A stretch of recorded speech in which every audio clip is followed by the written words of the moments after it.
네, 오늘 말씀은 지난주에 홀리 무브먼트와 내용이 이어지는 내용입니다. 사무엘상 7장 7절부터 14절이고요.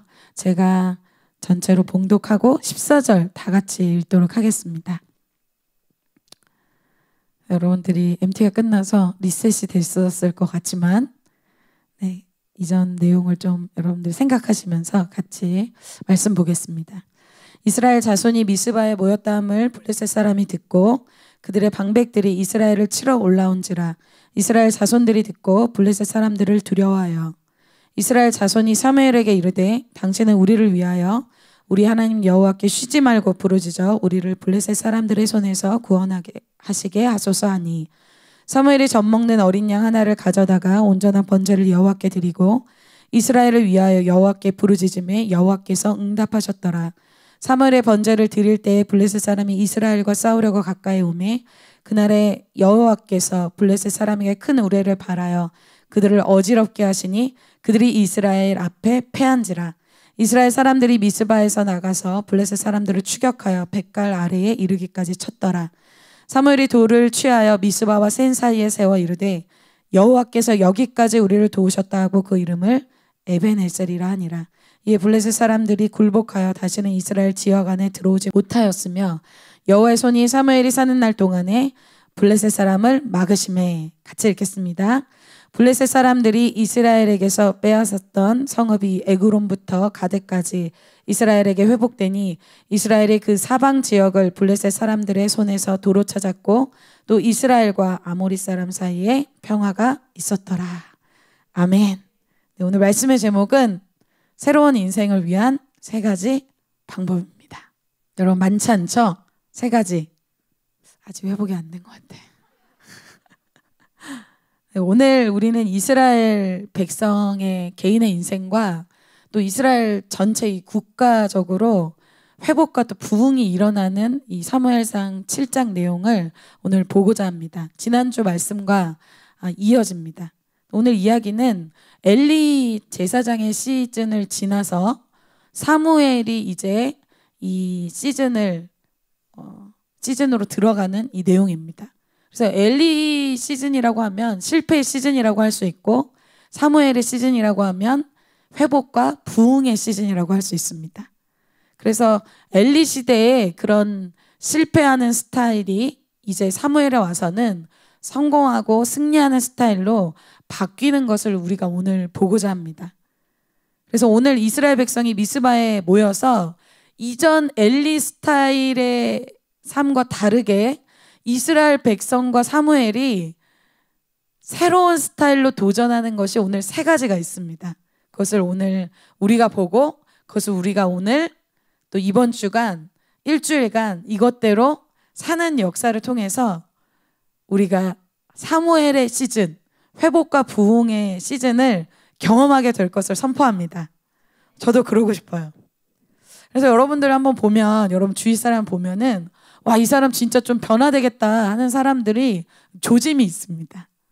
그 사람들이 안 했던 것들을 막 하기 시작해요. 안 오던 예배도 와보고 안 하던 기도도 해보고 안 하던 것들을 그들의 인생에 한번 해볼까? 한번 예배 드려볼까? 기도해볼까? 술 하나 가볼까? 어떤 이런 도전들이 그들의 삶에 하나님이 주신 소원함으로 인해서 생기게 됩니다. 이것이 변화의 조짐이자 시작입니다. 하나님이 그 사람의 인생에 뭔가 새로운 일을 하시겠다는 어떤 조짐이라고 볼 수가 있어요. 왜냐? 사람이 안 하던 스타일대로 한번 인생을 새롭게 살아보고 있잖아요. 우리가 이제 사무엘의 시즌으로 넘어가야 될 타이밍인 것을 믿습니다. 여러분 요즘 영적 공기가 바뀌고 있습니다. 여러분 느끼시죠? 느끼시죠? 제가 MT가 끝나고 교회 왔는데 교회 지하에 막 기도를 엄청 하고 있더라고요. 그래서 시즌이 바뀌었다. 공기가 바뀌었다. 그리고 MT에 또 끝나고 나서도 와서 기도하는 지체들을 보고 제가 너무 놀랬어요. 피곤하잖아요, 여러분. 놀고 나면. 놀아도 피곤해. 근데 와서 기도를 하고 있더라고요. 이런 새로운 영적 공기가 바뀌는 그런 시즌에 우리가 와 있습니다. 이스라엘 백성도 오늘 엘리 시즌에서 이 사무엘의 시즌으로 영적 공기가 바뀌고 있어요. 그래서 사무엘 시대의 패턴대로 우리가 따라가야 됩니다. 그럼 오늘 사무엘 시대의 패턴은 무엇인가? 오늘 이렇게 세 가지를 볼 텐데, 여러분 이제 수련회까지 우리가 며칠 남았냐면 딱 2주 남았습니다. 2주 이 남은 동안 우리가 사무엘 시대 이 패턴 이 세 가지로 준비돼서 인생이 완전히 변화되는 그런 역사 경험하게 될 줄 믿습니다. 먼저 우리는 지난주부터 우리가 봤던 홀리 무브먼트의 내용을 한번 다시 여러분들에게 잘 기억하시겠지만 다시 말씀드리겠습니다. 이스라엘 백성이 보이지 않는 자기의 영적 상태를 알 수 없었기 때문에 하나님이 법궤라는 사건을 통해서 자신의 지금 마음 안에 무엇이 있는지를, 자신의 삶에 무엇이 있는지를 가시적으로 보여주기 시작하는 내용이 우리가 그 전에 봤던 내용입니다.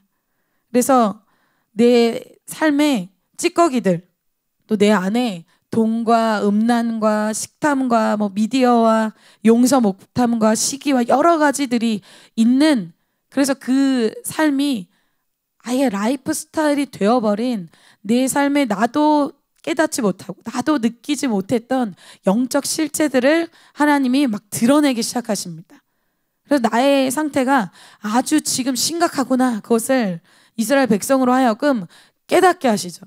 그런 삶의 열매가 뭐예요? 예배를 드려도 예배에 눈물이 나지 않고, 간절히 기도가 나오지 않고, 예배가 뜨겁지 않고, 내 삶에 예배를 드리던 안 드리던 똑같은 그런 미지근한 내 삶의 열매들을 하나님이 지난 시간 보게 하셨습니다. 그들의 인생의 실패는 무엇이 실패한 것일까요? 그들의 인생의 실패의 핵심은 하나님과 관계였습니다. 하나님이 아닌 다른 것으로 나의 삶을 많은 세상의 것, 많은 다른 것으로 채우고 있다는 것을 이스라엘 백성이 그전엔 몰랐어요. 근데 하나님이 그것을 알려주시는 것이죠. 너의 삶의 돈으로, 너의 삶의 음란으로, 너의 삶의 다른 먹는 것으로, 많은 그런 죄악들로 너의 삶을 채우고 있다. 우리 친구들이 MT 때 라이프 스토리를 했는데, 라이프 스토리 때 나의 인생에 가장 행복했을 때 이런 질문이 있었어요. 그때 이제 많은 학생들이 이렇게 대답한 친구들이 있다고 해요. 예수님을 만났을 때가 가장 행복했습니다. 이렇게 대답한 친구들 아멘? 네, 있는 것 같아요. 저도 아멘입니다. 저희 조는 그것을 나누지 못해서 좀 아쉬운데, 우리의 인생에 결정적인 변화, 획기적인 변화, 우리의 인생에 내가 꿈꿀 수 없었던 인생의 큰 전환점은 많은 우리 지체들의 간증을 통해서도 알 수 있지만, 예수님을 성경에 기록된 그 예수님으로 아는 것이 아니라 진짜 나를 알고 있고 진짜 나의 죄를 알고 있고, 그런 예수님이 나의 죄를 용서해 주시는 그것을 만날 때 우리의 인생이 그전에 경험해 보지 못했던 기쁨과 행복과 웃음과 만족을 여러분들이 느끼셨던 경험이 있을 것입니다. 우리의 인생이 바뀌는 것은 무엇에 달려있다? 예수님과 관계에 달려있습니다. 그래서 예수님과 관계가 회복되면 우리의 인생은 노력하지 않아도 우리의 인생이 예수님으로 인해서 변화되게 됩니다. 그래서 우리가 좀 더 뭔가 시간 관리를 잘하고 우리가 좀 더 부지런해지는 것 물론 좋습니다. 그러나 아주 궁극적인 큰 변화는 우리가 하나님과의 관계, 예수님과의 관계가 회복되어질 때 우리의 인생에 정말 근본적인 변화가 일어납니다. 그래서 지난주에 봤던 엘리 시즌에 엘리 제사장의 가장 인생에 실패한 게 무엇이었냐? 바로 하나님과의 관계의 실패를 경험했다는 것입니다. 그것이 사무엘상 2장 30절에 하나님이 엘리에게 말하는 내용이죠. 네, 형제님들이 한번 이 말씀 구절을 읽어주시겠습니다. 시작. 이 말씀이 참 무서운 말씀인데요. 하나님은 엘리 제사장의 가문을 정리하시고 새로운 사무엘을 통해서 새 역사를 일으키시죠. 그래서 오늘 이 말씀은 엘리 시대와 사무엘 시대를 비교해서 보는데 그 기준이 뭐냐? 하나님과의 아까 읽어주신 내용처럼 하나님과의 관계입니다. 하나님을 존중히 여기는지 하나님을 아니면 멸시하는지 그러니까 하나님과의 관계에 대해서 엘리 시대와 오늘 사무엘 시대를 비교하면서 세 가지를 보도록 하겠습니다. 엘리 시대의 스타일을 버리고 새로운 스타일로 우리가 변화되는 시작이 될 줄 믿습니다. 오늘 본문에 이스라엘이 미스바에 모여 있을 때 블레셋이 이스라엘을 치러 올라오는 사건으로 시작합니다. 7절입니다. 이스라엘 자손이 미스바에 모였담을 블레셋 사람들이 듣고 그들의 방백들이 이스라엘을 치러 올라온지라. 그들의 방백들은 리더들, 추장들, 이들이 같이 블레셋 사람들이 같이 이스라엘을 치러 올라왔습니다. 이스라엘 자손들이 듣고 블레셋 사람들을 막 두려워했대요. 왜? 이것은 그들이 실패했던 전쟁이에요. 블레셋과는 지금 이겨본 적이 없어요. 항상 실패했던 경험, 두려운 경험, 자기가 자신감이 없는 그 블레셋이 지금 올라오고 있는 것을 들은 것이죠.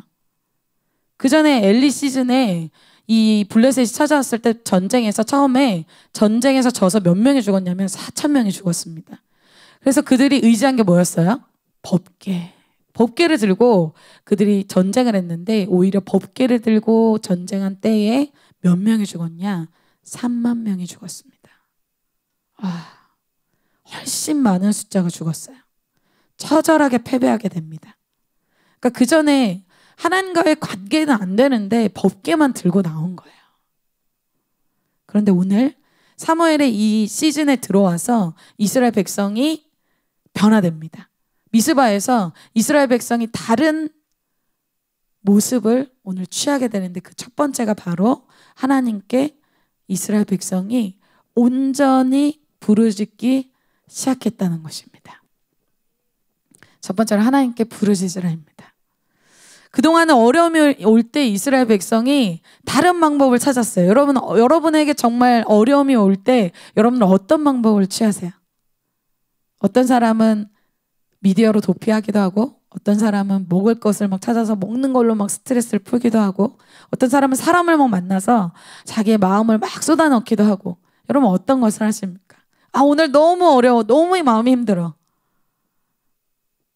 자기의 방에 가서 밤새도록 넷플릭스를 본다든지 아니면 사람을 만나서 계속 나의 상황에 대해서 얘기하고 풀고 위로받아야 되고 아니면 막 많이 먹어서 먹는 그 즐거움이라도 있어야 되는 여러분들 어떻게 푸십니까? 아니면 내가 막 많은 공부를 해서 내가 다른 사람들에게 더 많은 인정과 좋은 평가를 받기 위해서 더 그쪽으로 애쓰는 사람도 있습니다. 이스라엘 백성도 하나님을 의지하지 않았어요. 그런데 오늘 같은 상황에서 이스라엘 백성이 다르게 반응합니다. 8절입니다. 이스라엘 자손이 사무엘에게 이르되 당신은 우리를 위하여 우리 하나님 여호와께 쉬지 말고 부르짖어 우리를 블레셋 사람들의 손에서 구원하시게 하소서 하니 라고 말씀하고 있어요. 블레셋이 왔어요. 같은 상황이에요. 그런데 이스라엘 백성이 이제는 어떻게 하냐? 하나님을 찾고 부르짖고 하나님께 이 문제를 해결해 달라고 사무엘에게 요청하고 있어요. 이스라엘 백성이 반응이 달라졌죠.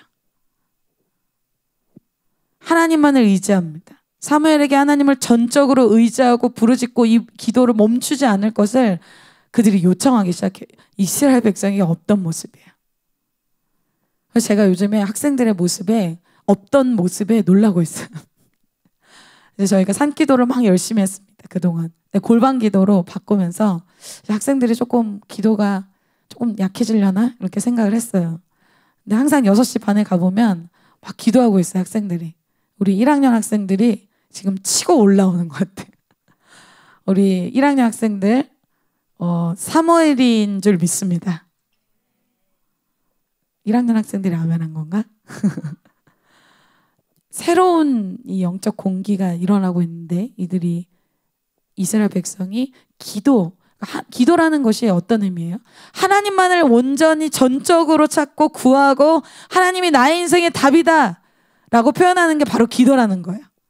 다른 것을 하지 않고 아침에 일어나서 유튜브 보면서 음악 들으면서 시작하던 그런 삶이 아니라 아침에 일어나서 하나님께 부르짖기 시작하고 하나님을 찾기 시작하고 하나님이 나의 인생의 답이다.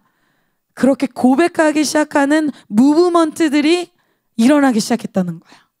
그게 이스라엘 백성의 지금 모습이에요.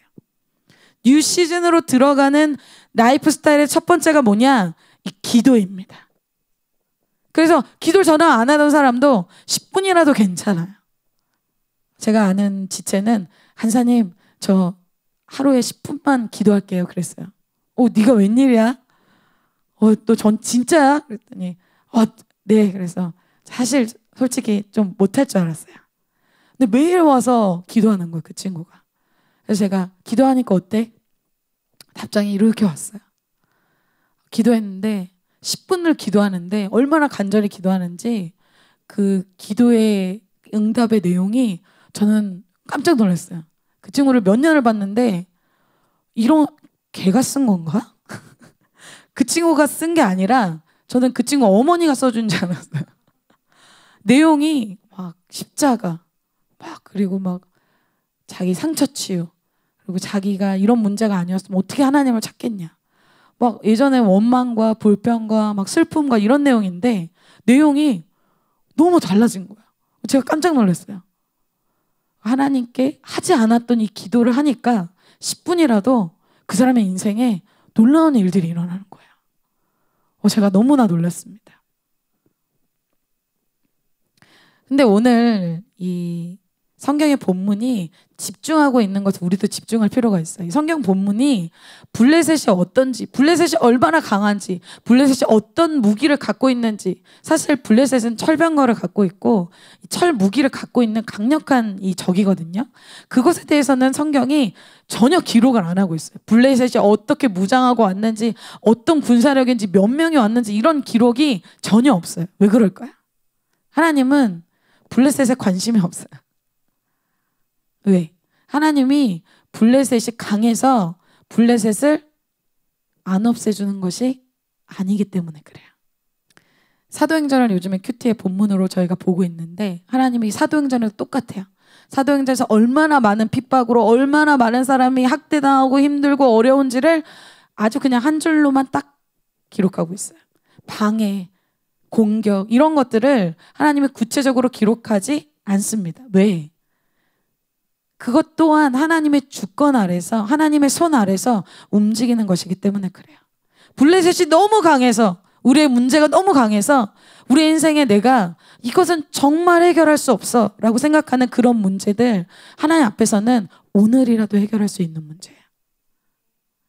그런데 하나님이 블레셋이란 이것을 통해서 하나님 블레셋과의 전쟁 오늘 이기게 하실 수 있는데 계속 졌잖아요.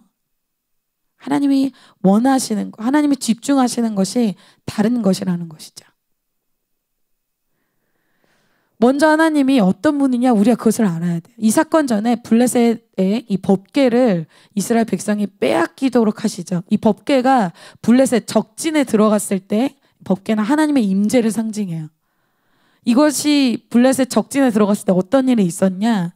블레셋 온 지역을 이 법궤가 들어가자마자 어떻게 하냐면 초토화시킵니다. 그것이 사무엘상 5장 2절부터 내용이에요. 한번 읽어드릴게요. 빠르게.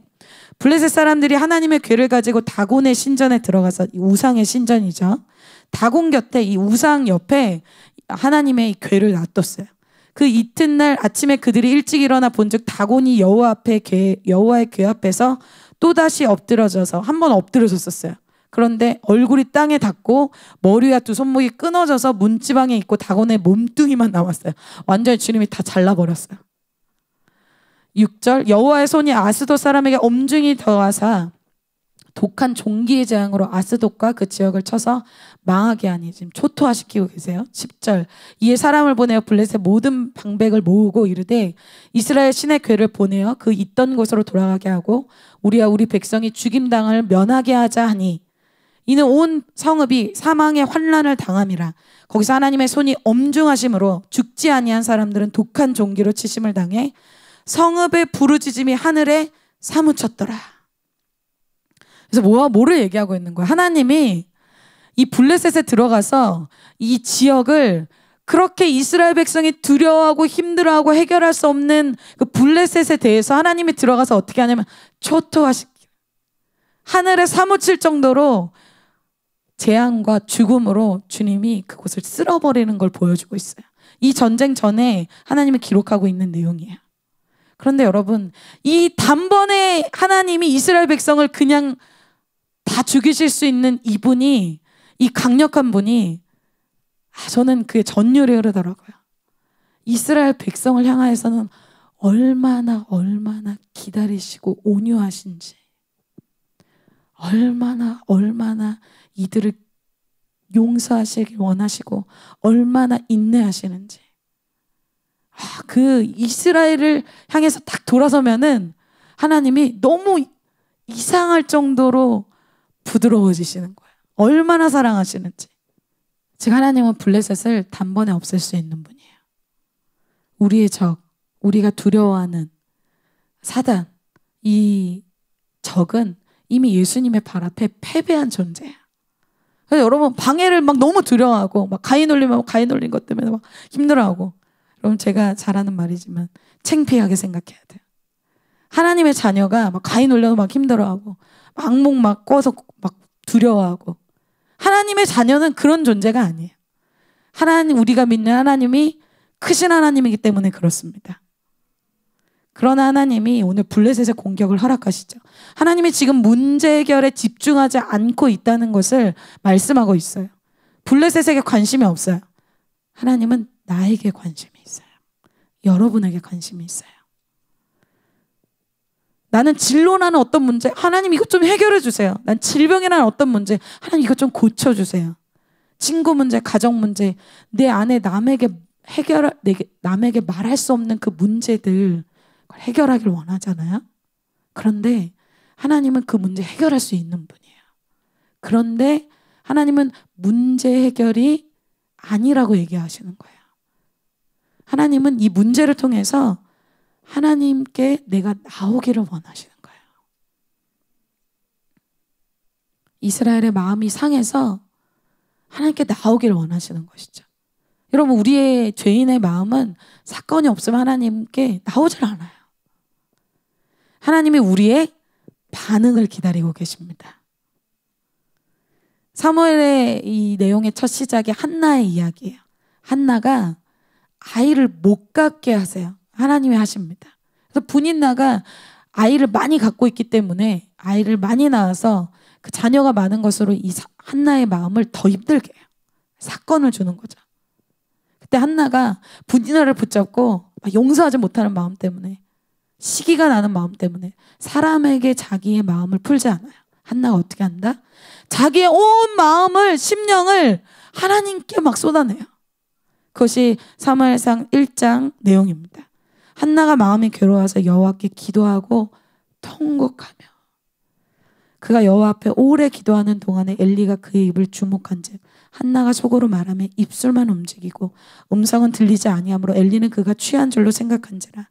엘리가 그에게 이르되 네가 언제까지 취하여 있겠느냐, 포도주를 끊으라 하니. 여러분, 지금 사실 이 시즌에 기도해야 될 사람은 엘리예요. 자기의 자녀들이 문제를 많이 일으키고 있잖아요. 자기의 자기가 돌봐야 되는 사람들, 자기의 다음 세대들, 정말 문제가 많은데 엘리는 기도하지 않아요. 그래서 한나가 깊이 기도하는 이 기도의 모습을 보는데 자기는 깊이 기도를 해본 적이 없기 때문에 오해를 하는 거예요. 포도주를 마셨나? 저게 뭐 하는 거지? 기도해보지 않은 리더. 그래서 엘리의 시즌은 기도에 실패한 시즌이라고 할 수 있어요. 엘리 제사장이 기도했다는 내용은 사무엘서에 나오지 않아요. 그러니까 내가 하나님과 관계가 안 될 때 모든 걸 할 수 있거든요. 여러분의 경험 있으시죠? 여러분 뭐 PPT를 너무 주목하는 건 아니고 PPT 찬양, 여러분 뭐 기도 인도, 뭐 저 심지어 설교 다 할 수 있어요. 그런데 못하는 것이 있습니다. 기도는 하기가 굉장히 힘들어요. 왜? 기도는 하나님과 관계이기 때문에 몇 마디 하면 끝나요. 말할 말이 없어. 종교적으로 기도를 한다고 해도 그 기도 속에서 하나님 음성 듣고 예수 그리스도의 용서를 체험하고 이런 것은 또 없는 것이죠. 오히려 엘리가 영적 리더로서 그 시대를 기도로서 인도해야 되는데도 엘리가 기도를 안 하니까 하나님 어떻게 하십니까? 무명의 사람, 직분도 없는 사람, 갑자기 한날을 사건을 주셔서 기도하게 하십니다. 사무엘의 시즌으로 들어올 때 사무엘은 영적 리더로서 어떻게 합니까? 기도로 그 시대에 그 자기의 다음 세대들을 기도로 이끕니다. 사무엘이 이렇게 고백하죠. 나는 너희를 위하여 기도하기를 쉬는 죄를 여호와 앞에 결단코 범하지 아니하고 라고 얘기해요. 사무엘은 엘리와 다르게 기도하는 리더였어요. 양떼들을 위해서, 자기의 가족을 위해서, 자기의 캠퍼스를 위해서, 자기의 양을 위해서 기도하는 사람이었어요. 그것을 기도를 안 하는 것을 죄라고 얘기했어요. 그래서 기도하지 않는 그 죄를 범하지 않기를 원한다라는 얘기를 해요. 요즘에 하나님께서 저희 나라에도 기도의 이 바람을 일으키고 있어요. 지금 저희가 청계산을 한참 갔는데 제가 소식을 들으니까 이 모 대형 교회가 그 산을 완전히 통째로 빌렸대요. 그래서 7월 한 달간 저희가 예언적으로 골반 기도로 바꾼 것 같아요. 큰 대형 교회, 여러분 딱 이름을 보면 들을 만한 그 교회에서 7월 한 달간 그 산을 통째로 빌렸대요. 청계산을. 대단한 교회다. 근데 대형 교회가 여러분 산 빌려서 기도하는 거 전 처음 봐요. 왜냐? 그만큼 기도의 의지를 나타내는 거죠. 7월 달에 우리가 기도하겠다. 그리고 제가 얼마 전에 저희가 광림수도원 이제 수련회 가는데 거기에 가서 이제 지저스 아미 집회에 갔는데 풀금식을 하면서 복음 통일을 위해서 기도하는 그 집회에 갔어요. 와, 잠깐 이제 답사 때문에 갔는데 나라를 위해서 막 기도하더라고요. 그런 막 기도. 수련회장을 빌려서 나라를 위해서 내가 은혜 받기 위해서가 아니라 나라를 위해서 거기 가서 나를 위해서 풀금식하는 게 아니라 나라를 위해서 아침부터 저녁까지 꼬맹이들도 금식해요. 그래서 애들이 나중에 점심 때 애들은 너무 힘드니까 지금 점심시간은 아이들이 옥수수죽 먹는 시간입니다. 그렇게 광고를 하시더라고요. 여러분 아이들 불쌍하세요? 아이들 너무 안타까우세요? 내 아이 하루 굶는 거 안타까우세요? 아이들에게 이렇게 얘기해줘야 돼요. 북한 아이들은 이렇게 매일 살아. 이렇게 매일 굶어. 옥수수죽 먹는데 우리나라 옥수수죽 너무 맛있대. 그래서 북한 체험을 못해. 근데 애들한테 애들이 막 달려오더라고요. 옥수수죽 먹고 와서 맛이 어때? 그랬더니 맛이 없어요. 그러면서 막 달려가더라고요. 어렸을 때부터 그런 스피릿을 넣어주는 거야. 우리가 지금 금식하는 거 나를 위해서가 아니야. 나라를 위해서 해야 돼. 왜? 너 지금 배고프지? 북한 아이들은 이 배고픔을 매일 느껴. 너도 느껴봐야 돼. 그들을 위해서 기도하자. 그들을 위해서 기도할 때 그들이 그냥 아이들이지만 그냥 가볍게 기도할 수 있을까요? 이렇게 배고픈 거를 아이들이 매일 경험할 텐데 간절하게 기도하겠죠. 와, 제가 우리나라 살아있다. 너무 멋있다. 그리고 오산내 기도원이 되게 우리나라에서 유명한데 오산내 기도원도 기도원에 요즘 사람이 너무 많대요. 지금 우리 교회뿐만 아니라 우리 나라를 주님이 다시 영적 공기를 바꾸시고 기도하는 나라로 다시 부흥의 시즌을 주님이 일으키고 계십니다. 여러분 이 내용은 그냥 뭐 엘리 제사장의 얘기, 구약의 얘기 그러면 우리랑 무슨 관계가 있겠어요? 성경에 나오는 이 시즌, 이 흐름이 우리 교회, 우리의 삶에 2022년에 지금 일어나고 있는 지금 무브먼트예요. 저도 생각해 보면 한 학기를 제가 이제 피드백해 보는 시간이 있었어요. 한 학기 동안 제가 사실은 그 전에 막 밤을 새면서 열심히 하면서 제 노력으로 했던 것을 딱 멈추고 하나님이 너 그냥 산에 가서 텐트 들어가서 그냥 기도만 해. 그렇게 인도해 주셨어요. 그래서 너무 사실 힘든 거예요. 저는 일을 굉장히 좋아하는 사람이에요. 성취지향적이고 뭔가를 많이 눈에 보이는 걸 해야 너무 그게 나의 존재감, 나의 정체성. 뭔가 안 하면 내가 뒤처지는 것 같고 뉴스를 계속 안 보면 안 될 것 같고 그런 저의 어떻게 보면 눈에 보이는 성취를 너무 좋아하는 사람인데 하나님 그걸 올 스탑 기도해. 근데 너무나 신기한 게 제가 한 학기를 이제 막 이렇게 정리를 해봤어요. 제가 밤을 새면서 엘리 제사장처럼 얘들아 그러지 말아라, 그렇게 하지 말아라, 뭐 멘토하고 인간적인 말하고 사람들 쫓아다닐 때는 사람들이 안 변화됐는데 사람들에게 아무 말 하지 않고 그들을 위해서 기도하고 또 목사님 좀 따라하면서 중보기도 리스트 만들어가지고 그들을 위해 막 기도하고 목사님 그렇게 하시더라고요. 저렇게 해야겠다. 그래서 기도해야 될 사람, 우리 가족, 우리 캠퍼스, 우리 예배 오는 사람들, 미라클 서머 예를 들면 막 하고 있는 사람들, 오늘 예배 올 사람들 막 그렇게 내가 기도하는 사람, 치유 필요한 사람들 막 근데 기도를 시작하는데 열매를 딱 보는데 역대급으로 변화가 일어나는 거예요. 내가 내 일을 쉬니까 하나님이 일을 하시는구나. 그리고 제 자신도 너무 많이 제가 제 자신이 변화되는 것을 느끼면서 기도의 능력을 정말 체험하게 됐습니다. 그래서 제가 기도하지 않고 제가 일했던 몇 년보다 모든 것을 멈추고 기도한 이 몇 개월이 열매가 훨씬 많은 거예요. 제가 너무 소름이 돋았어요. 근데 기도해야 된다는 건 이론으로 알고 있잖아요. 근데 실제로는 그렇게까지 기도의 능력을 사실 믿지는 않았던 것 같아요. 그래서 기도를 공동체적으로 하게 되면서 막 축사와 회개와 막 이런 일들이 일어나면서 제가 기도의 시즌이 정말 열렸다. 그리고 하나님의 부흥을 일으키실 때 이 첫 번째로 하시는 것이 바로 기도이구나. 이것을 알게 됐습니다. 여러분 여러 번 하나님이 지금 기도에 대한 말씀을 계속 주시고 계십니다. 그 이유는 기도를 하면 하나님이 뭘 일으키시겠다? 하나님이 새로운 일을 직접 일으키시겠다는 약속입니다. 여러분 내가 막 밤새서 오늘 8시부터 밤 12시까지 막 다른 열심을 기도 외에 다른 걸 하고 12시부터 막 밤새면서 여러분들이 뭘 해야 된다 그러면 못하겠죠. 근데 단 한 가지 처음 시작하는 거 기도만 해도 하나님은 우리의 인생을 충분히 변화시켜 주실 수 있는 분이십니다. 기도 전혀 안 하셨던 분 10분도 괜찮습니다. 10분도 사실 쉽지 않거든요. 기도를 시작할 때 여러분에게 놀라운 변화가 일어날 줄 믿습니다.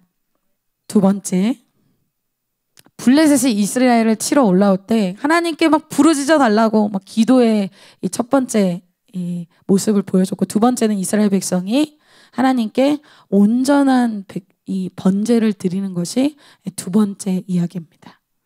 하나님께 온전한 번제를 드리랍니다. 오늘의 이스라엘 백성이 블레셋 전쟁을 이길 수 있도록 이 사무엘에게 여호와께 부르짖어서 구하여 주세요 이렇게 간구 요청을 할 때 이 사무엘이 오케이 하는데 하나님께 기도하기 전에 하는 것이 한 가지가 있어요. 그것이 뭐냐면 오늘 사무엘이 온전한 번제를 하나님께 드렸다는 내용입니다. 9절 내용이 바로 이거예요. 자매님들이 한번 읽어주시겠습니다. 시작. 아멘. 여기서 사무엘이 여호와께 부르짖기 전에 뭘 하냐면 아까 말씀드린 대로 어린 양, 젖 먹는 어린 양 하나를 가져다가 온전한 번제를 여호와께 드리고 나서 이스라엘을 위하여 여호와께 부르짖었다라고 말씀하고 있습니다.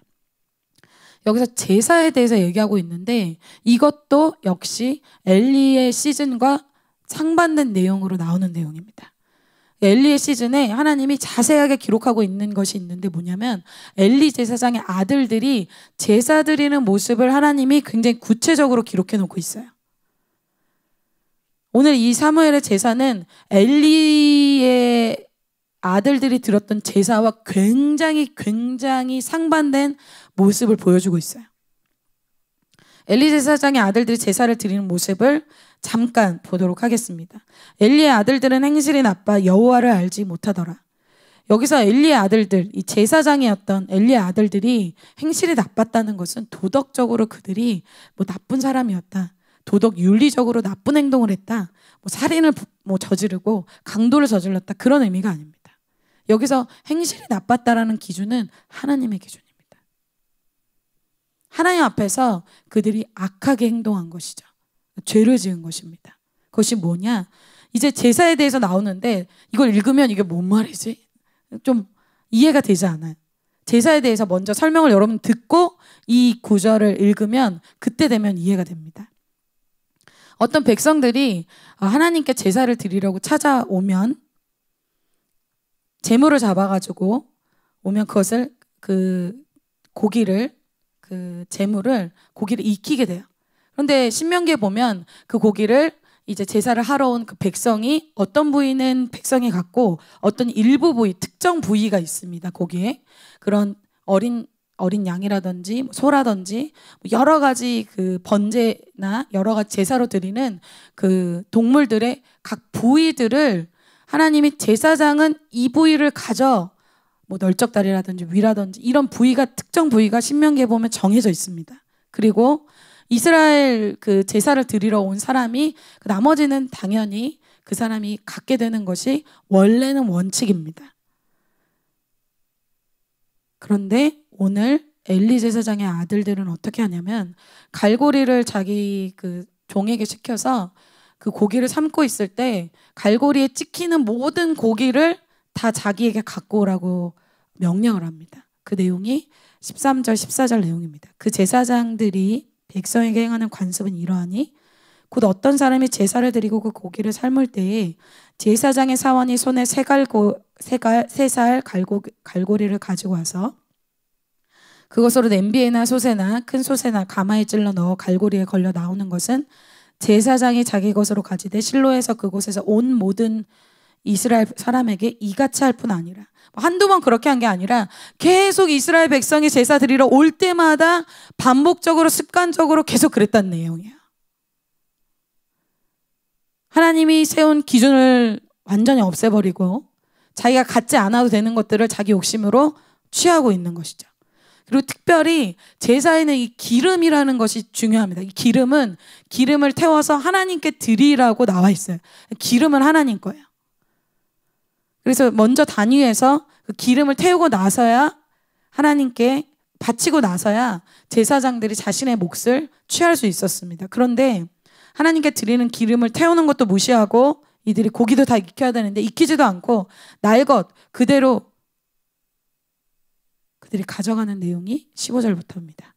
기름을 태우기 전에도 제사장의 사원이 와서 제사 드리는 사람에게 이르기를 제사장에게 구워드릴 고기를 내라. 그가 내게 삶은 고기를 원하지 아니하고 날 것을 원하신다 하다가 그 사람이 이르기를 반드시 먼저 기름을 태운 후에 내 마음에 원하는 대로 가지라 하면 그가 말하기를 아니라 지금 내게 내라. 그렇지 아니하면 내가 억지로 빼앗으리라 하였으니 그 소년들의 죄가 여호와 앞에 심히 크면 그들이 여호와의 제사를 멸시하였더라. 엘리 제사장의 아들들의 모습이 어떠한가? 엘리 제사장의 아들들의 예배 스타일, 신앙의 스타일, 이 모든 스타일이 자기에게 맞춰져 있다는 걸 볼 수 있어요. 하나님께 드려야 되는 고기도 자기에게, 이스라엘 백성에게 가야 될 고기도 자기에게, 하나님께 드려야 될 기름도 자기에게, 모든 삶의 라이프 스타일이, 모든 예배의 스타일이 자기에게 집중되어 있어요. 나에게 유익이 되냐 안 되냐, 내가 원하는 것에 최대 관심이 있어요. 여러분, 우리가 이런 모습을 잘 갖잖아요. 저도 제가 말씀을 준비할 때 이런 모습이 많이 있어요. 우리 목사님께서 말씀 너무 잘 전하려고 하지 마라 그렇게 말씀하신 적이 있거든요. 근데 왜 그럼 뭐 잘 못 전해라 이런 내용이 아니라 잘 전하라고 하는 그 마음의 중심의 의도가 뭐냐, 마음 중심에 내가 잘 전해서 사람들에게 인정받고 영광받고 찬양을 잘 인도해서 전도를 너무 잘해서 영혼 열심히 도와서 결국은 뭐 하자? 내가 영광받는 거, 그거에 집중돼. 결국은 무엇을 원하느냐, 내가 영광받고 내가 칭찬받고 내가 좋은 사람이라는 평가를 받고 싶은 그 내면에 결국은 영광을 내가 취하는, 그걸 돌아보게 하셨어요. 하나님을 이 예배 시간에 내가 만나는 거예요. 하나님께 감사로 막 영광 올려드리는 거. 나를 구원하고 나를 용서하신 그 예수님께 막 찬양을 드릴 때 그 예수님 막 기뻐하시는 것을 막 상상하면서 그것을 또 느끼면서 예배 드리는 거. 그런 하나님과의 소통은 전혀 없이 내가 이것을 잘했냐 못했냐, 하나님이 없는 예배, 예수님이 없는 예배, 그리고 내가 돕는 그 영혼들이 정말 변화될 수 있는 애통함으로 막 기도하고 준비한 그런 것이 없는, 모든 관심이 나에게만 있는, 내가 잘하고 내가 영광받고 나에게 유익이 있는지. 그래서 조금이라도 사람 앞에서 막 뭐 잘못하고 이렇게 좀 창피한 일이 있으면 막 밤에 잠을 못 자고, 근데 하나님 마음을 아프게 해드리고 하나님 마음을 무시하고 예배에 실패하고 말씀을 못 들어도 슬퍼하지 않는, 모든 것이 나에게 집중된 그런 삶을 제가 보게 됐어요. 오늘 사무엘이 드리는 제사는 내가 무엇을 얻기 원하는 제사가 전혀 아니에요. 신앙을 해도 엘리 제사장은 어떻습니까? 엘리와 엘리 제사장은 자기가 받은 은혜로 자기 몸 하나, 자기 가족 하나, 그것이 전부인 신앙이에요. 신앙을 하는 이유가 결국은 내 영광, 내 가정, 내 유익이 사실은 최종 목적이에요. 이것이 무엇이에요? 사실 자신을 우상으로 섬기는 삶이에요. 모양은 하나님을 위해서지만 실제는 자신이 우상인 종교를 하는 것이죠. 사무엘이 지금 드리는 이 번제는 자기 자신을 위한 것도 자기 가족을 위한 것도 아닙니다. 사무엘이 섬기는 하나님을 위해서, 하나님의 그 양떼들을 위해서 하는 번제예요. 똑같은 제사를 드리지만 의미는 완전히 다릅니다. 오늘 우리가 예배를 똑같이 드려도 여러분의 각각의 예배의 의미는 하나님께 다르게 올라가요. 9절에 다시 보면 사무엘이 번제를 드렸다고 하지 않고 하나님이 온전한 번제를 여호와께 드렸다라고 얘기해요. 특별히 번제에 대해서 보면 번제는 다른 제사와 굉장히 다른 특이한 점이 있습니다. 다른 이 제사와 다르게 번제는 이 더러운 부분만 일부분만 제거하고 모든 부분을 불로 다 태우는 것이 번제예요. 그래서 하나도 남겨놓지 않아요. 번제가 특별한 것은 희생제물 전체를 하나님께 다 드리는 거예요. 전체를 모두 태워 드리는 것이 이 번제의 특징이에요. 이것은 어떤 의미냐? 온전히 나의 삶은 다 온전히 헌신한다는 의미예요. 하나님, 제가 캠퍼스 때 다 헌신하지 않았습니까? 제가 20대 헌신하지 않았습니까? 제가 JTS 때 주님 헌신 많이 했습니다. 이 헌신은 다 드리는 거예요. 올인하는 거예요. 사무엘이 어떻게 합니까? 이제 나를 위한 예배, 나에게 집중된 헌신, 나에게 집중된 삶을 멈추고 하나님을 위한 예배, 하나님의 백성을 위한 예배, 그런 삶을, 그런 신앙을 이 번제를 통해서 보여줍니다. 그래서 여러분 찬양할 때도 마찬가지입니다. 찬양할 때 찬양 이 곡 내가 별로 좋아하지 않는 곡인데, 별로 오늘은 피곤하니까 너무 찬양하기 귀찮다, 나의 혼과 육이 기분이 안 좋고 피곤할 때는 찬양도 안 드리게 돼요. 오늘 선곡이 좀 별로야. 나를 위해서 하는 것이죠. 그런데 정말 하나님을 찬양하고자 하는 사람은 어때요? 나의 육신이 막 피곤하고 나의 감정이 어려워도 하나님께 나의 마음을 집중해요. 그 가사에 집중해요. 그 어린 양 예수 그리스도께 나의 마음 막 올려드리기 시작해요. 다른 차원의 찬양이 시작되기 시작합니다. 나의 혼과 육을 막 즐겁게 하면서 나를 만족시켜주는 막 사람들 호응이 있으니까 너무 좋다. 콘서트가 찬양이 아니에요. 찬양 하나님께 올려드리는 거예요. 예배는 하나님께 올려드리는 거예요. 나를 올려드리는 거예요. 내가 찬양의 콘서트의 주인공이 되는 게 아니에요. 내가 주인공이 아니라 하나님이 주인공이 되는 것이 예배예요. 그래서 여러분, 내가 막 피곤하면서 막 왔을지라도 예배드릴 때, 찬양할 때, 하나님의 성품을 막 찬양하기 시작할 때 나의 묶인 결박들이 막 풀어지고 나의 어두운 마음들이 막 벗겨지고, 그런 찬양의 역사를 통해서 다른 차원으로 올라가는 찬양을 하는 경우가 많이 있습니다. 여러분, 그것을 경험해 본 적 있으시죠? 그런데 여러분, 누구나 좋을 때는 찬양하죠. 오늘 너무 기분 좋아. 방금 내가 성적 봤는데 성적 너무 좋았어. 오늘 막 신난다. 오늘 찬양. 끝까지 즐거운 찬양했으면 좋겠다. 누구를 위한 찬양이에요? 그러나 우리의 진정한 예배, 진정한 찬양은 위기의 때, 우리의 헌신의 이 어려움의 때, 내 코가 석자일 때, 그때 드러나요. 지금 사무엘을 어떻게 번제를 온전하게 드리겠어요? 여러분, 번제 드리려면은 어떻게 되냐면 희생 동물의 가죽을 다 벗겨야 돼요. 가죽 벗기려면 시간 오래 걸리겠죠. 다 벗기고 각을 뜨고 다 잘라서 씻어서 그걸 또 제사장에게 드리고 번제잖아요. 처음부터 끝까지 다 태워야 돼요. 시간이 아주 오래 걸리는 작업입니다. 그때 블레셋이 더 가까이 오기 시작합니다. 10절, 사무엘이 번제를 드릴 때 블레셋 사람이 이스라엘과 싸우려고 가까이 오매. 나는 하나님께 온전한 번제를 드리려고 하고 있는데, 나는 하나님께 내 인생 드리고 싶은데 블레셋이 가까이 오니까 어떡해? 불안하잖아요. 점점 가까이 온다는 소식이 들렸겠죠? 이러다 망하는 거 아니야? 이러다 죽는 거 아니야? 이러다 내 진로 어떻게 되는 거 아니야? 와, 이러다가 내 인생 어떻게 되는 거 아닌가? 사무엘이 오늘 어떻게 합니까? 끝까지 온전한 번제를 하나님께 드립니다. 사무엘에게는 믿음이 있어요. 하나님이 이스라엘의 주권자라는 것을 믿었어요.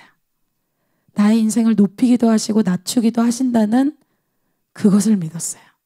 나의 인생의 주권자는, 나의 인생의 높고 낮음을 결정하는 분은 나의 환경과 어떤 사람이나 나의 무엇 때문이 아니라 하나님이 그렇게 하실 수 있는 분이라는 것을 사무엘이 정말 믿었어요. 그래서 그가 온전한 번제를 다 드릴 수 있었던 거예요. 그래서 끝까지 하나님께 온전히 사무엘이 헌신합니다. 그래서 온전한 번제라고 성경에서는 기록하고 있어요. 내가 나를 위한 인생을 그치면 하나님이 나의 인생을 책임져 주십니다. 여러분, 그거 정말 믿으세요? 안 믿는 것 같아. 제가 말씀 준비하면서 진젠도르프에 대해서 나눌 마음을 주었습니다. 진젠도르프는 세계 선교 역사에 아주 획을 아주 크게 그은 18세기에 선교의 선구자라고 할 수 있는 독일의 사람입니다. 그래서 이 사람 굉장히 집안이 좋은 사람이고 똑똑한 사람입니다. 독일의 영적 지도자 진젠도르프는 9살 때부터 선교의 꿈을 가진 사람이었어요. 근데 그가 19살 때, 여러분 나이 비슷하시죠? 19? 19살 때 여행을 가게 됩니다. 그래서 여행에서 뒤셀도르프라는 그 지역의 이 미술관에 갔을 때 한 작품을 보고 그의 인생이 아주 크게 변화되는 회심의 경험을 그때 진젠도르프가 하게 됩니다. 그래서 뒤셀도르프의 그 미술관에 갔을 때 그 미술관의 그 작품의 제목이 뭐였냐면 이 사람을 보라라는 작품이었어요. 그게 바로 십자가에 예수님을 그려놓은 그림이었습니다. 근데 그 그림 밑에 강명이 있었어요. 이렇게 내용이 있었는데 그 내용이 무엇이었냐면, 내가 너를 위하여 이것을 당했건만 너는 나를 위하여 무엇을 하였는가? 라는 글귀와 이 그림을 보게 됐어요. 그 십자가에 달리신 예수님을 보고 그 밑에 글귀를 보는데 진젠도르프의 머리가 한 대 크게 얻어맞은 것 같았어요. 그것을 보고 그때 진젠도르프가 결심한 게 있어요. 그리고 하나님께 이렇게 고백했다고 해요. 오랫동안 당신을 사랑했지만 당신을 위해 행한 것이 없습니다. 앞으로는 당신이 이끄시는 어떤 것이라도 행하겠습니다. 이것이 시작이 돼서 진젠도르프가 나중에 법정 변호사가 됩니다. 그런데 이 공직을 내려놓고 그가 이제 모라비안 공동체의 그 수장, 리더십으로 그가 그 공직을 내려놓고 하나님의 일에 올인하기 시작해요.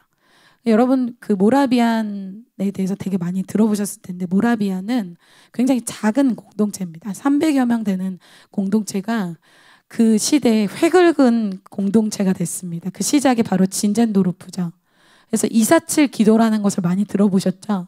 247 1시간씩 한 사람이 기도해서 24시간 7일 동안 계속해서 릴레이로 돌아가는 그 기도가 진젠도르프 때 모라비안 공동체를 통해서 시작돼서 이 기도가 어느 때까지 갔냐? 100년이 갔습니다. 너무 놀랍죠? 그런데 기도만 한 것이 아니라 선교의 핵심은 기도다 해서 그 기도를 시작하자마자 그 전에 개신교에서 해왔던 선교의 역사보다 열매보다 그것을 뛰어넘는 기적적인 선교운동 무브먼트가 이 모라비안을 통해서 일어나기 시작해요. 모라비안들이 가는 곳이 개척되지 않는 곳이 없어요. 뚫리지 않는 영역이 없어요. 기도를 하면서 뚫어버리니까 하나님께 헌신된 마음으로 뚫어버리니까 그들이 가는 곳마다 개척되지 않은 곳이 없어요. 그래서 그들이 20년간 파송한 선교사가 이전 개신교 전체 간 것보다 많았고요. 이후 150년간 2,000명이 넘는 해외 선교사를 보냈어요. 무슨 내용을 얘기하는 걸까요? 진젠도르프 한 사람이 자신의 삶을 온전한 번제로 드릴 때 강력한 하나님의 역사, 선교 운동이 일어나게 됩니다. 왜 캠퍼스에 이런 무브먼트가 안 일어날까요? 캠퍼스에 개척이 왜 일어나지 않을까요? 왜 이렇게 하나님 앞에서 우리가 뭔가를 하려고 JCM 하고 있는데 왜 뚫어지지 않을까요? 왜 그럴까요? 온전히 번제로 드려지지 않으려고 하는 군중만 있기 때문입니다. 오늘도 이러한 이스라엘의 부흥의 역사는 어떻게 일어나요? 오직 자기 가족, 자기 자신 그것만을 살았던 엘리 제사장의 집이 아니라 자기의 최고의 것을 드린 그 한나, 자기에게 하나밖에 없는 그 아들 사무엘을 드린 그 한나의 가정, 자기의 인생을 자기를 위해 쓰지 않고 하나님의 역사를 위해서 드린 이 사무엘, 이 멋진 가정, 이 놀라운 가정을 통해서 이 놀라운 한나와 사무엘을 통해서 그 시대에 하나님이 부흥을 일으키신다는 거예요. 한 사람만 있어도 된다는 거예요. 여러분의 캠퍼스에 몇 명 있는지 모르겠어요. 다 다르죠. 여러분의 캠퍼스에 많은 사람 하나님 필요한 게 아니에요. 이 한 사람만 있으면 돼요. 그런데 그 사람이 없는 거예요. 그래서 하나님은 자기를 위해서 하는 수많은 군중보다는 자신의 인생을 하나님께 온전히 번제로 드리는 한 사람에게 주목해요. 그 사람을 통해서 하나님이 일하십니다. 그렇게 온전한 번제를 하나님께 드릴 때 하나님이 그에게 응답하십니다. 10절, 11절입니다. 한나 자매님이 한번 크게 읽어주세요. 아멘. 이스라엘이 온전한 번제를 드렸을 때 전쟁을 해서 이긴 게 아니라 하나님이 역사하셔서 그들에게 우레를 발해서 그들이 서로 어지럽혀졌습니다. 전쟁을 할 수 없었어요. 단번에 그래서 이스라엘 백성이 이것 때문에 사기 춘천에서 파죽지세로 이 13km까지 이 백갈까지 아래까지 가서 이르러서 승리하게 하십니다. 마지막으로 우리가 보려고 하는 것은 이 하무엘이 이러한 이 역사 가운데 하나님이 이스라엘을 이렇게 도와주셨을 때 마지막으로 무엇을 하느냐? 세 번째로 하나님의 도우심을 그가 기억합니다. 오늘 이스라엘이 이길 수 없는 싸움을 이기고 나서 사무엘이 한 것이 있어요. 그것이 뭐냐면 12절에 사무엘이 돌을 취하여서 12절? 네. 돌을 취하여서 미소와 센 사이에 세워 이르되 여호와께서 여기까지 우리를 도우셨다 하고 그 이름을 에벤에셀이라 하니라. 돌을 세워놓는 이유가 뭐래요? 여기까지 우리를 주님이 도우셨다. 그 돌을 볼 때마다 하나님이 이길 수 없는 싸움을 이기게 하셨어. 그래서 다른 사람이 저 돌은 뭡니까 물어볼 때마다 하나님이 블레셋이 몰려올 때 우리 이길 수 없는 싸움에서 주님이 이기게 하신 거야. 간증하게 하기 위해서 돌을 세웠다는 거야. 뭘 기억하는 거예요?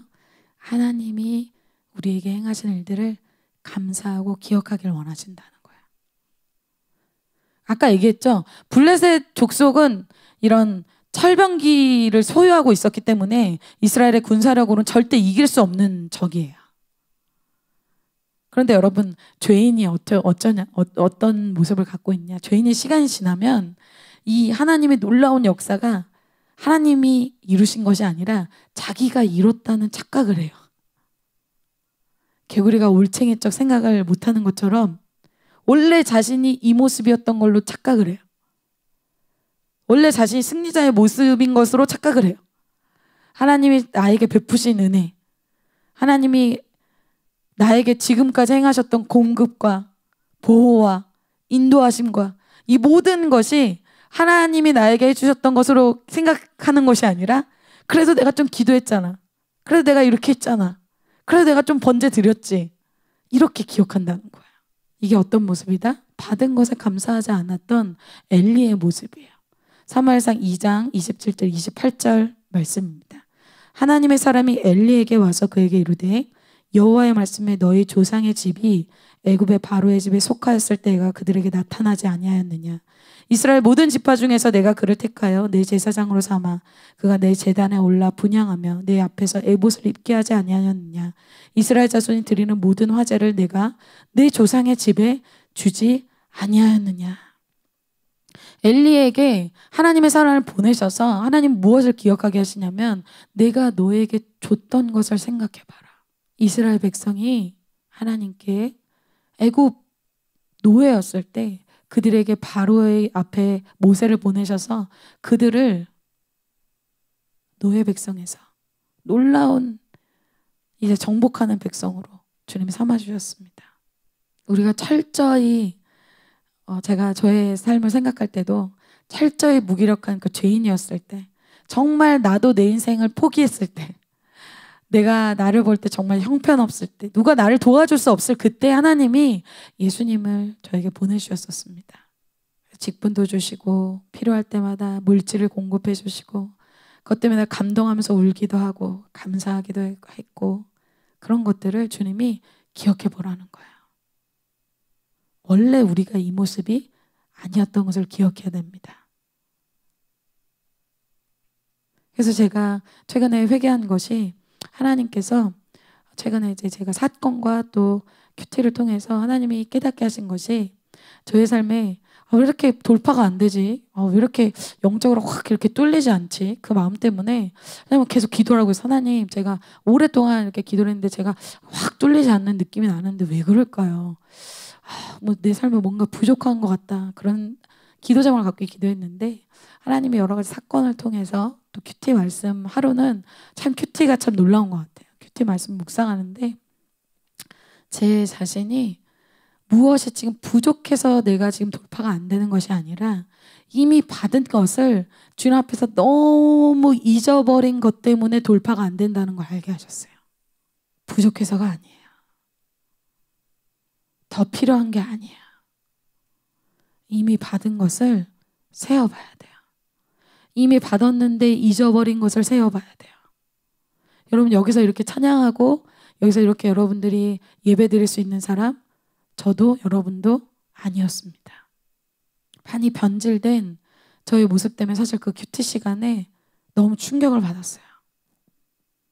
그리고 뭐 하나에 감사하는 이 지체들의 모습을 보면서 제가 너무 충격을 많이 받았어요.